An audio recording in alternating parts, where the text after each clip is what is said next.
కేటీఆర్ కబడ్దార్ అని చెప్తా ఉన్నాను. ఇక ముందు మీ సోషల్ మీడియాలో ఇట్లాంటి పోస్టులు పెడితే క్షమించేది లేదు అని కూడా చెప్తా ఉన్నాను. మా కార్యకర్తలను కొట్టినందుకు మూల్యం కూడా చెల్లించుకోవాల్సిన అవసరం ఏర్పడుతుందని కూడా చెప్తా ఉన్నాను. నాలాంటి ఆడబిడ్డ శాపం తప్పకుండా తగులుతుంది. నా జీవితంలో ఈ రోజు వరకు నాకు ఒక చిన్న మచ్చ కూడా నా రాజకీయ జీవితంలో లేదు. నేనంటే ప్రతి పార్టీలోని నాయకులు కూడా నన్ను గౌరవిస్తారు. అక్క అని నోటి నిండా పిలిచి నాతో మాట్లాడతారు.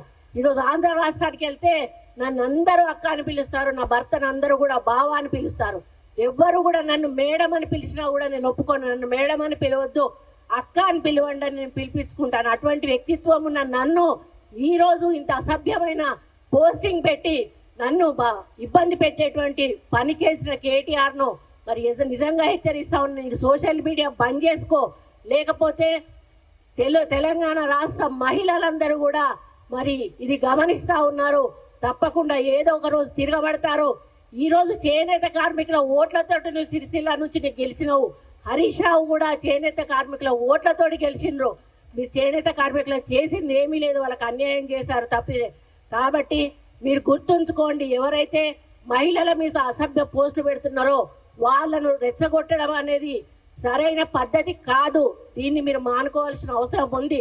మీరు ప్రభుత్వం ఏదైనా తప్పులు చేస్తే వాటి మీద మీరు మాట్లాడండి, మాకేం అభ్యంతరం లేదు. అవి తీసుకుంటాం, తప్పులుంటే సరిదిద్దుకుంటాం. మరి మీకు ఒప్పులు ఎట్లాగో మీరు చూపించారు, చేసే ఏమైనా మేము వల్ల తప్పులుంటే చూపించండి, మేము వాటిని సరిదిద్దుకునే ప్రయత్నం చేస్తాం.